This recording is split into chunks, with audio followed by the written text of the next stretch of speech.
So $200 worth of Zagg screen protectors looks like this. And how many things are in this box? 4 products. In the next few weeks, I am going to be testing the InvisibleShield Sapphire Defense, Glass+Visionguard, Glass+360, and finally the regular Glass+. January 24th right now, so I think it's gonna take about 4 weeks to go through all these products. Monty just got a haircut, so he's exceptionally smooth right now. What is he gonna look like in 4 weeks? Guess you'll find out.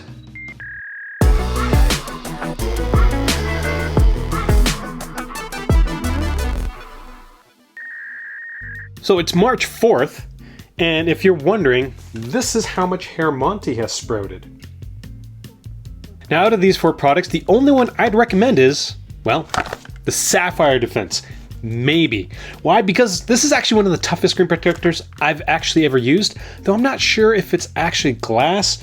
The Glass+360 is not bad, expensive, but everything else that's not screen protector is terrible in this product. The Visionguard, which is this thing, would I get it? Probably not, because it's so very, very fluffy, and the regular Glass+ is just too expensive for what it is. Need more details? Just keep watching. At MobileReviewsEh, Monty and I base all our reviews on actual usage, so when it comes to screen protectors, we just have to use them and break them, and then add them to the collection of other glass screen protectors that we've broken over the years. The Glass+ is Zagg's base model of glass. There's really nothing special about it. It's tempered glass, it's not chemically treated, and it's $40, so it makes it a little too expensive in my opinion. Now since it's just regular tempered glass, Zagg needed some marketing fluff to put on the box, so they've placed a bit about the 9H hardness on the box. Now I'm always very skeptical about the actual hardness of a product, given that the coating that goes on top of the glass, that's not rated to 9H hardness, and that's actually what gets scratched. So I have no idea if it's the coating that's scratched or if the glass actually gets scratched. Not a clue. Installation on the product is quite simple, though it takes a tiny bit of guesswork even with the easy tabs. There's no tray and definitely no easy install pull tray like the Spigen has. The Glass+ in terms of fit is standard. It covers the viewable area of the iPhone and that's it. Think about it. For $40, you literally get nothing special. You don't even get like name brand recognition. It's not like they, laser engraved Zagg on the part of the glass. That'd be cool, but they don't. Now, if you're looking for a better alternative for glass, check out some of the stuff from FlowLab. I've been using the products for months now, and the overall quality is a step above the Glass+, and it, costs less. Next up is the Sapphire Defense, and this was a very surprising product for me. Remember back in 2013 when Sapphire was all the rage? I do. This was me back in 2013 showing people that an X-Acto knife doesn't do anything to the camera lens of the iPhone 5. Oh, 2013 Aaron, you look so husky and naive.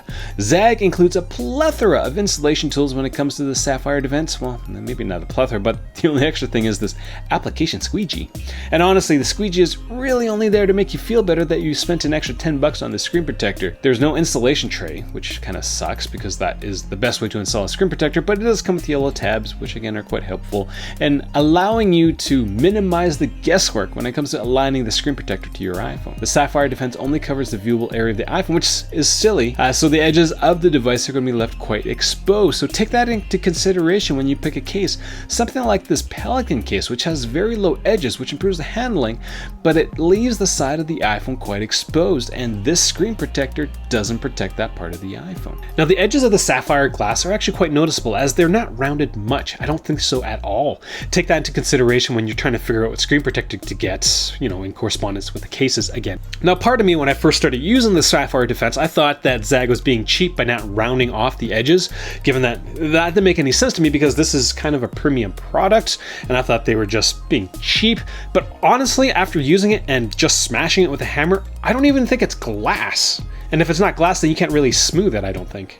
Now on the box it says that this screen protector is going to offer 7 times more shatter protection than an unprotected screen protector. Now I'm guessing it's because, of all the sapphire crystals that they sprinkle in with the glass. I don't know. 7 times is a big number. So here's what I did to try to make any sense of that number. Maybe prove that it is, or maybe prove that it isn't. Here's a plan. We've got the Sapphire Defense. I'm going to take it off this iPhone. Here's the 200-gram steel ball called Bertha. And we're going to use this contraption. I've got 2 more pieces of just regular tempered glass. So we're going to do a quick test just to see. I think the last time I did something with the old tempered glass that I have, like a big box of it, it was about 5 to 6 inches that they would break based on, using this ball.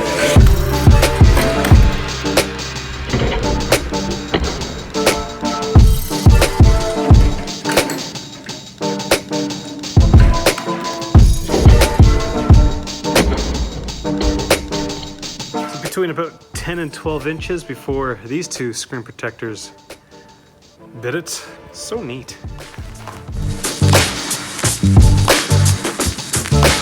of the things I didn't realize was I forgot how bendy it actually is. That's really bending.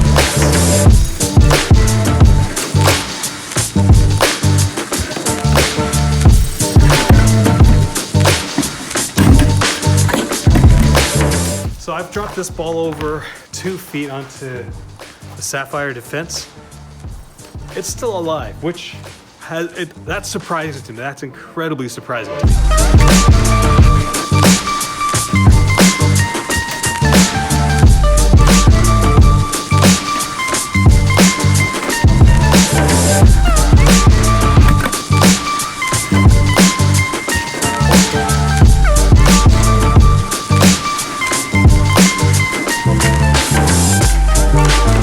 So I've been breaking screen protectors since the iPhone 6.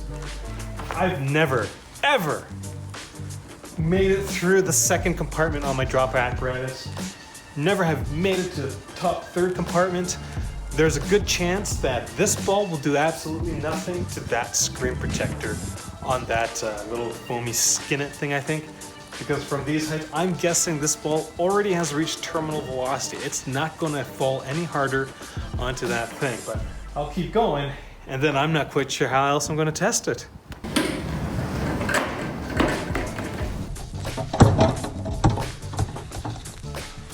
So those are all the holes that I've drilled into that pipe. There's about another foot of pipe before I figure out exactly what to do next.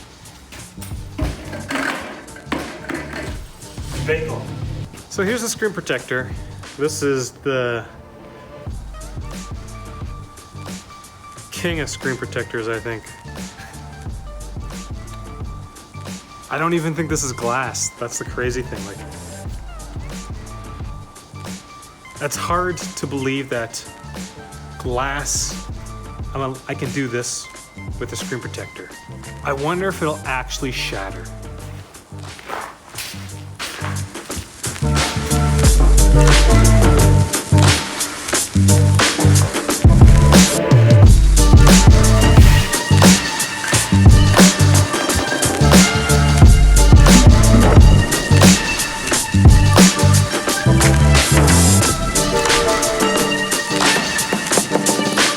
So I've done, I'm not quite sure what I just saw there. It should have shattered. So is this even glass? So I've gone and put the Sapphire Defense back on my iPhone XS, and honestly, it looks fine. After all those drops from, 3-4 feet almost, with Bertha, everything's fine. It is kind of peeling. That's kind of where I've peeled off or started peeling the screen protector. So it's reapplicable, but you might have some trouble with the bubbling. I haven't tried very hard to get rid of the air bubbles. One of the things I just did was the scratch test, and they said it's chemically strengthened, but this scratch was actually from a coin.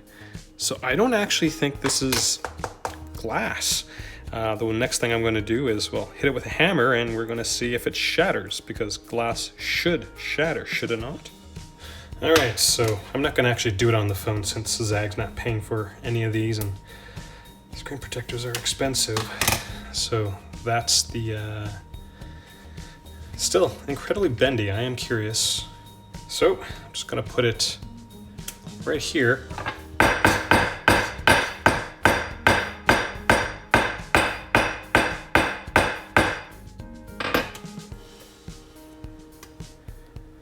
It looks like there's a bit of, that almost looks like a crack. Does it not? That almost looks like it might be glass.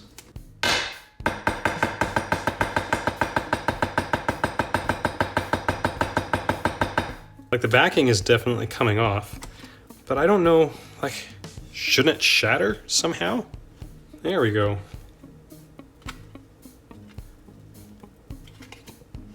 That looks more like glass. Does it not? It's starting to warp like glass would.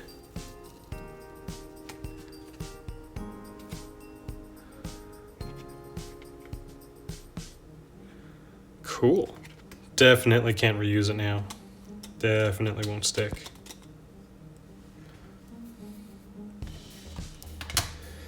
And just to give you a sense of what this hammer should do to glass, this is some tempered glass screen protector, back protector, and that's what the glass should have done, what I was expecting, and it kind of does, as you can tell. But it definitely, this Sapphire Defense can definitely take a beating, it looks like.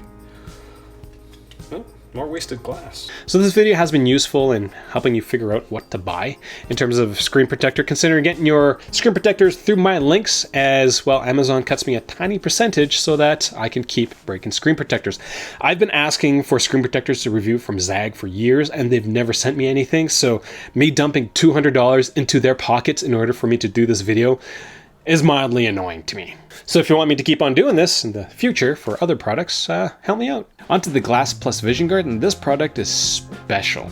Special in the sense that it supposedly protects your eyes from high energy visible blue light, the blue light that's apparently very bad for sleep, and contributes to digital eye strain, which has several symptoms, including irritability and neck and shoulder pain. That's right, your neck and shoulder pain is caused by blue light coming from your iPhone. I'm kidding, but I'm not sure Zagg's website is. Now, at the end of the day, this was probably the fluffiest product out of the four, as it's almost impossible for me to determine if it actually works. Why? Because I use a lot of screens in my life. So in order for me to figure out if my eye strain is actually reduced, I'm gonna have to put one of these filters on everything I own. Now, I feel that my sleep quality is largely affected by a ton of other things other than what the color of light from my screen protector can block. Just me anyways. I honestly would take 8 hours of sleep over any gimmicky product that might provide a minor improvement on, say, 6 hours of sleep. But that's just me. Honestly, it's like me drinking a detox tea after putting back 2 Big Mac meals. That just doesn't work well at all. Fluffy. Now, when it comes to fit, the Visionguard is case friendly, which means it's going to work well with whatever case you decide to go with.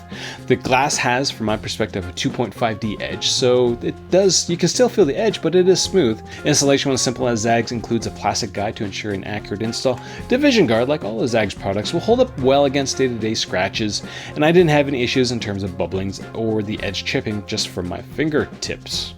The big question that I had is, well, does the screen protector change the look of my screen in terms of colors? Packaging says it doesn't, but the reality is, well, I have no idea. I can't see the difference. And even if I could, unless I'm staring at the same device side by side, I'm not quite sure how that would work. There's a good chance I'm not going to notice the difference, that, my images might be warmer. So that's it for the Visionguard. Again, it's special, but not in that good way. It's special in the fluffy, almost snake oil being sold by a traveling salesman at a circus in the 1800s.